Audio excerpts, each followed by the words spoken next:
Per me è stato allora un piacere, adesso lo ritengo un onore, sapere che Paolo sempre nella sua sede da giornalista, poi nelle attività che ha fatto dopo, alla fine a casa sua c'era una mia foto con i mufloni nella neve che lo ha accompagnato sempre. Quando è morto Paolo, quando mi è arrivata la notizia di Paolo, erano le 7 di mattina ed ero a Susa Paradoglio nei Monti di Forni cercando muflone. Mi è arrivato questo messaggio, guardo, era un messaggio di Alessandro Corona, è morto Paolo. In quel preciso istante io ho realizzato che la Sardegna, noi e soprattutto la lingua sarda avevano perso un paladino. Ovviamente una volta che lui è andato via da Nuoro la frequentazione si è molto diluita, però ci seguivamo. Ci seguivamo a distanza e avevamo fortunatamente occasione di incontrarci sino a un finale apoteosi.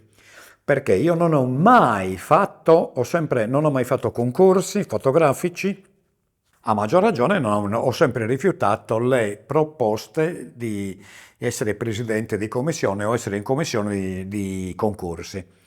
A Lula hanno avuto un'idea straordinaria.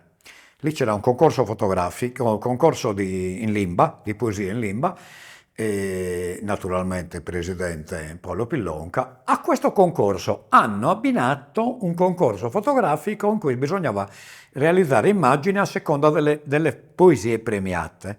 E mi hanno chiesto di fare il presidente. Ho accettato, ho proprio tradito il mio passato. Perché? Perché era un'occasione di vedere il sardo in pubblico. Purtroppo dopo 5 anni Paolo è venuto a mancare, però sono stati 5 occasioni meravigliose in cui si poteva negoziare il sardo in pubblico.